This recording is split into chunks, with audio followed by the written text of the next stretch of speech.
This is the city of Abuja, Nigeria's Federal Capital Territory. The beautiful architectural designs, luxurious views, exquisite cars and glamour give the picture of a near-perfect modern city. Why not? After all, Abuja is the fastest-growing city in Africa, housing not only the president, but all his executives, top government functionaries, plus the National Assembly members, and all foreign embassies and envoys. But right in the midst of this beautiful city with its lush and posh lies an irony, two sides of a coin, two opposites to compare. A block of uncompleted buildings abandoned 18 years ago has now turned home to some indigents of Borno State who were displaced by Boko Haram insurgents. The quest for safety and food brought them all the way here. Because we lost the peace in our homes, we wouldn't have been here. Nobody would like to leave his own home and come to a place where you have never dreamt of coming to. Right in this IDP camp also lives 14-year-old Muhammad Babangida with his family. His father is a taxi driver who operates a car on hire purchase to sustain his family, while the mother supports by knitting clothes. Despite this, both parents are on the lookout for work. Insecurity in Borno State has brought all of them here, an experience the teenager is not too eager to share.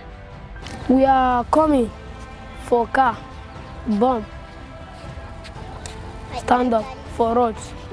They keep people plenty for the roads. And everybody they cry. Any person they find in person, no see them. Everybody they run. They run, they see in person. You go enter water, run. You go see person, no shoe. You go see person, man, no trouser, no shade, they run. We ran to Kalafata. We go to Mura. We leave Mura, we go to Banki, and you go come Abuja. We no have food, we no get anything. We no go see where you go sleep. If you go inside bush. You go do sleep inside. You no go see the place where you go sleep. You no get people for there. You go stand up in the morning. You go again. You no eat anything. You go another village again. Now, like this. My father is driving car.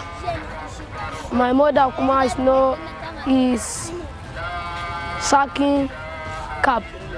He is one of the few determined ones who choose to go out of the camp despite the ugly experience that discouraged and stopped many of them from going to school. There was no school here, and we don't want the children to be at home. We want them to be educated. So the school is far a bit from the camp. So they normally trek all the way from Malaysia and got here to Waru Primary School. So on their way trekking, the road is busy. Tippers, Okadas, taxi drivers, the road is only one lane. So on their way crossing the road, motor hit two of our children to death because of how the road is busy and it's not even trackable, but they manage themselves to trek. So because of all these accidents, they now stop to go to school. Muhammad at 14 has recently finished his primary school, despite the distance and harsh weather conditions encountered in the process. What time are they leave house? 7 o'clock. What time are they leave school? We go reach 8 o'clock. Yes. Don't wanna close. Go close 1:30. We are going to house. We go reach school 2 o'clock. We go reach house 2 o'clock. If rain they fall, Friend they fall, you go come like this. Yes. Even if rain they fall, you go follow road, come. Nothing where you go, nowhere where you go stay. Yes. After that, what next? The young teenager who is tired of staying idle at home for months without any hope of furthering his education, is compelled to return to the nearest primary school at his doorstep. After primary, it's back to primary again. His reasons for staying back are quite numerous. 1. No money to enroll. The only available secondary school is kilometers away from the IDP camp and requires transportation fees on daily basis to meet up.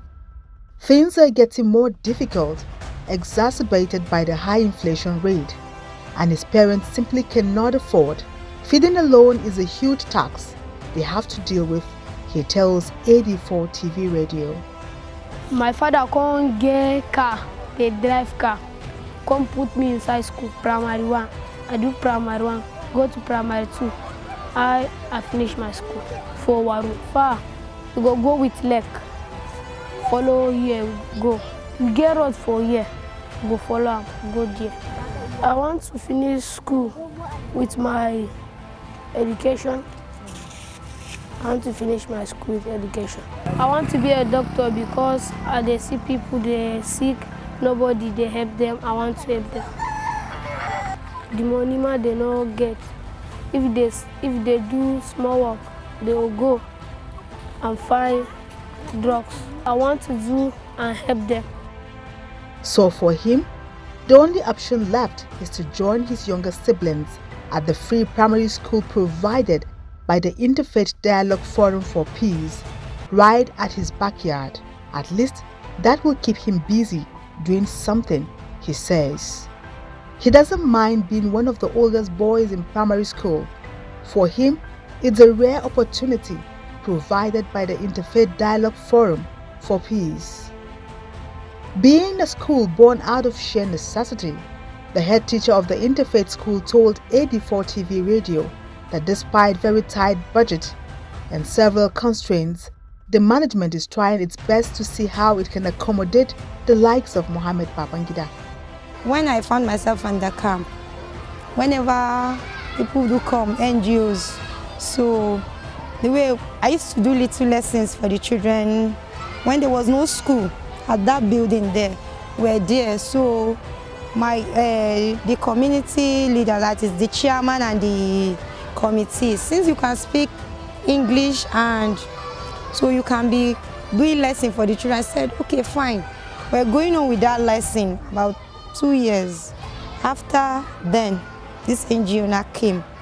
They came in, they want to build a school, though there's no place to build the school, so they said we can use one of the building.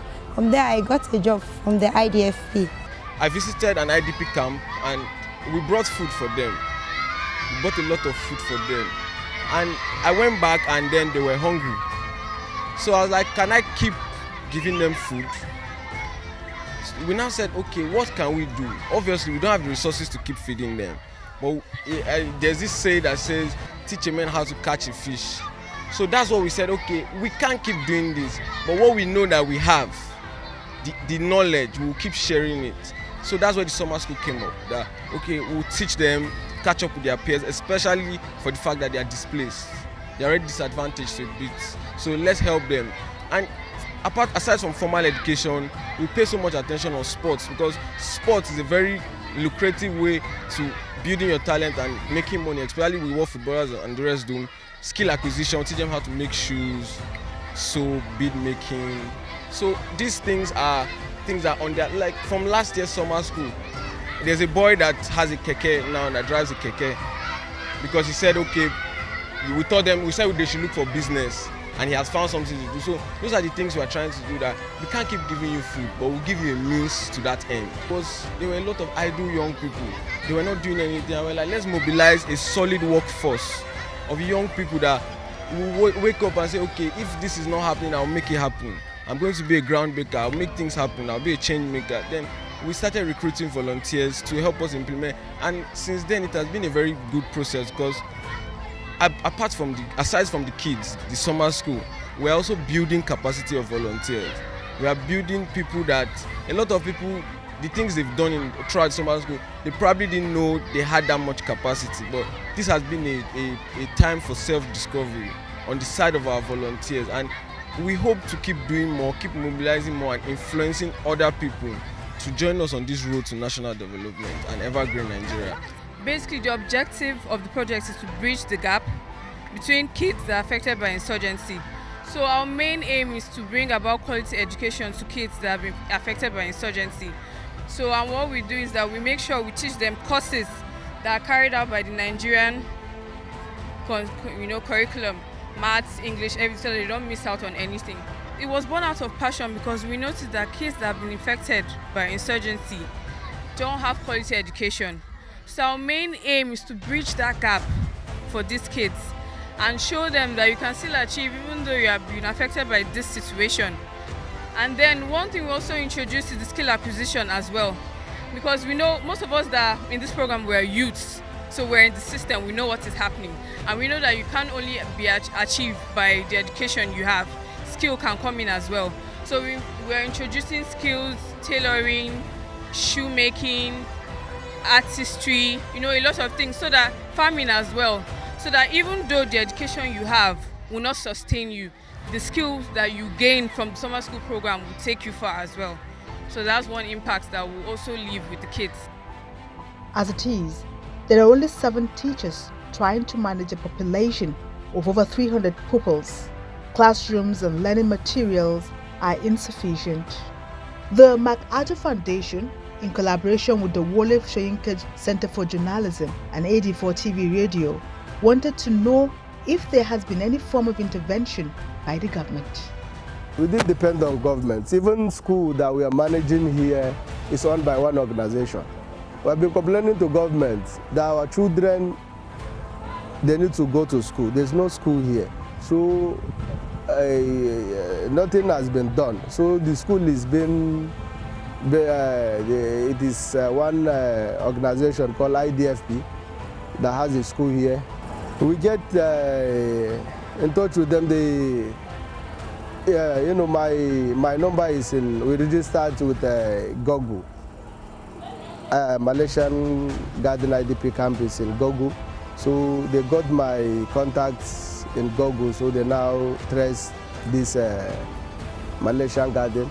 So when they came here, so their own is just to interfere if there's a religion crisis or tribalism like this. If there's a crisis, they used to intervene. So, but when they came here, we tell them that, look at our problem. School is our problem because there's no school here. Look at what is happening. They now say, okay, they are going to do something about it. They promised us that they are coming back when they finish the arrangement. So, as they finished the arrangement, they now came back. They brought some teachers. They took even some of the IDPs because there's some that they have, there are teachers among them, they have completed their schools. Honestly speaking, we're really happy with the organization because before, even to recite national anthem, it's hard for our children to recite ABCD.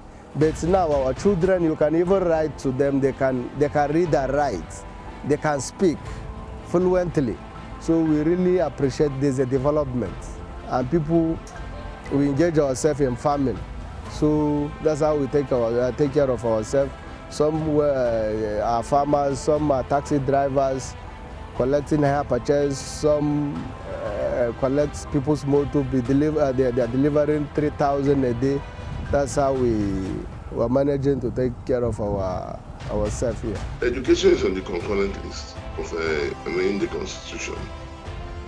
Ideally, the primary and secondary education should be the duty of the state government, and by extension, the local government. Unfortunately, most of our local government has been emasculated by the states. And given the fact that the IDPs are people who are displaced from their community as a result of insecurity, I think the state as well as the federal government has a duty to ensure that our children who unfortunately are in the IDP camps, that they get education. So I think it ought to be a combination of the state primarily and then the federal government supporting. So, what now is the fate of young Mohammed Babangida, whose hope for proper education looks bleak simply because he is displaced. In terms of data, UNESCO is giving figures that are even much lower than the figures the Nigerian government has. And I think people don't understand. The only difference that UNESCO added was the issue of senior secondary school, which was not part of the original estimate. Everybody knows that if you look at the figures of out-of-school children, it's very clear, isn't it, in terms of the urban-rural, in terms of the highest income groups versus the low-income groups, isn't it, over 80% of those children, isn't it, that are within that low-income group, isn't it, are the ones that are out of school. But at the same time, we also need to look at other issues, isn't it, within the larger poverty environment, isn't it, the poor environments, isn't it, that because there are some children who are also making quite a lot of, isn't it, progress, being poor in rural areas, but are also studying well. And I think the whole idea is to see how do we empower those particular kids within those difficult environments to be able, isn't it, to go to school and to learn.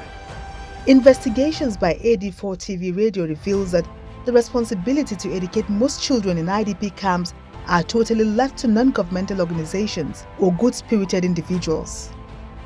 It's out of responsibility on the part of our government that after they failed to protect security of life and property for these kids and by extension the communities, that these kids who find themselves in IDP camps, government has refused to take responsibility for them. Because they are in the IDP camp in the first place because the government itself failed in its primary duty, which is that of the provision of security, welfare and security which the Constitution says is the primary duty of government. If they have failed in provision of security, they now still fail to take care of them after now they're in the IDP camp. I think it's the height of irresponsibility, and I simply think we need, the implications are grave, because who says that these insurgency groups cannot come as NGOs and start to systematically recruit these kids into their ranks?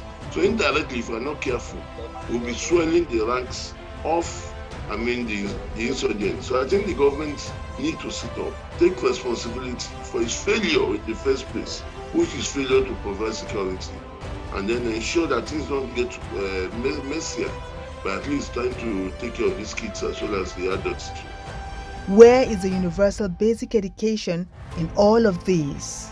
The quality of teachers in these schools for displaced children leaves much to be desired. The infrastructure is decrepit and the curriculum not much better. The critical question here is, most importantly, where is the accessibility to the universal basic education promised 14-year-old Mohammed Babangida and other displaced children like him, who are now left to roam the streets of Abuja, becoming a threat who can easily be recruited by the same bad people?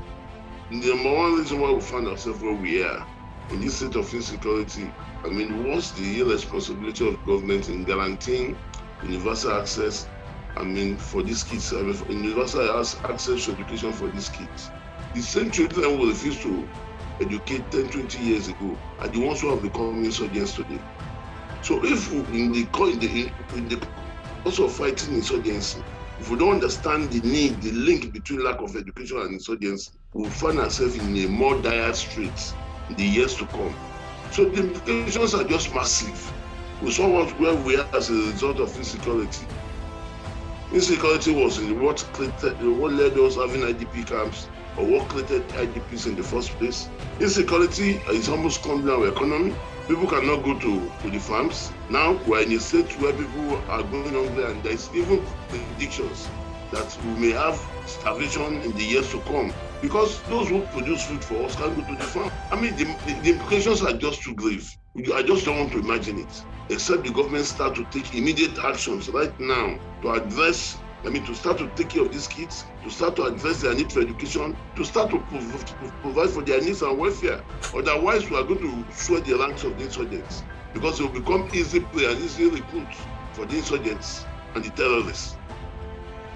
The response from public officials very often is that resources are not enough to efficiently fund education. But the lavish lifestyles of people in power or those who hold offices of public trust do not tally with this response. All these seem to indicate that the Universal Basic Education Commission, UBEC, which is the federal government's agency, saddled with the responsibility for coordinating all aspects of UBE program implementation, is failing. If you know, UBEC law is basic education is from of course early childhood to junior secondary school. So with the addition of senior secondary school, and even that addition, isn't it? If you look at it, and we have made it very clear at an early stage that MPA 2018, and we are doing another MPA again, isn't it? By the end of this year, isn't it? We will get the results to actually show. We need to measure. We need to understand where we have problems. And at the end of the day, what UNESCO is saying is that we have for 2020, if you look between 2018 to 2022, isn't it, estimates, isn't it? We have made progress. We have made progress because these are figures that have reduced, it has been stagnant for 2020 and 2021 at about, was it about 9.6? By the time we went into 2022, isn't it, it went down to 9.5. So the issue is that it has, and I think we have been making this comment, the intervention that had been put by the government, isn't it, have at least had some effect in stabilizing this particular situation. I'm talking of stability. Now the effort is to see how do you really roll back to make sure that every year we are decreasing, not increasing. Because that's the challenge. And that's the whole purpose of coming to this conference, sitting with other stakeholders that are involved in the entire business of tackling the out-of-school phenomenon, and looking at strategies that work, looking at challenges, and at the same time coming up, because somebody was asking what do we need to do. No, that's the purpose of this conference. At the end of the day, we are going to have a blueprint that will come out of it, that will tell us the best direction that, the interventions that have worked are A, B, C, D, and find how do you adopt them and adapt them to whatever action that you are taking. The Universal Basic Education UBE program was introduced in 1999 by the federal government to provide greater access to and ensure quality basic education throughout Nigeria. Is this mandate being met with the current realities on ground? Mohammed being just one out of millions, a question seeking answers.